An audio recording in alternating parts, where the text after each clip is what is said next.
ગીર સોમનાથમાં પ્રાચીન તીર્થની મુલાકાતે પ્રાચીન તીર્થમાં પહોંચી ટીમ। જોકે વરસાદી પાણી ભરવાની સમસ્યા છે। નદી, કુંડ અને તીર્થધામમાં ગંદકીને લઈ મુલાકાત કરી પ્રાચીન તીર્થને સ્વચ્છ બનાવવા માટે કલેક્ટરે ખાતરી આપી છે। ત્યારે હાલ તીર્થધામમાં ગંદકીને લઈને મુલાકાત લીધી છે। પ્રાચીન તીર્થને સ્વચ્છ બનાવવાની પણ કલેક્ટર દ્વારા ખાતરી આપવામાં આવી છે।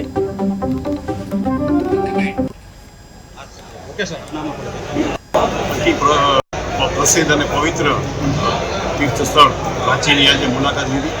प्राची अति प्राचीन भगवान श्री कृष्ण પોતાના ભક્તજનો અહીં તર્પણ કર્યું છે અને દર વર્ષે હજારોની સંખ્યામાં હિન્દુઓ અહીં આવે છે અને પિંડદાન ને બધી કરે છે। તો આ વિસ્તારમાં પાણી આવ્યા પછી શું પરિસ્થિતિ થાય છે અને શું અહીંયા ખૂટે છે એના માટેની આ આદર્શ સમય છે કે કાલે વરસાદ બે દિવસ સારો પડ્યો છે તો વરસાદ પછી શું પરિસ્થિતિ થાય છે અને શું કરવાની જરૂર છે એના માટે આ વિઝિટ કરી। જે કંઈ પણ આપણે જે આ જોયું પાણીના નિકાલના પ્રશ્નો છે, લાઇટના પ્રશ્નો છે, ઇન્ફ્રાસ્ટ્રક્ચર ડેવલપમેન્ટના પ્રશ્નો છે, એ બધા પ્રશ્નોની ગામજનો પાસે રજૂઆત સાંભળી અને એના આધારે ખાતરી પૂરી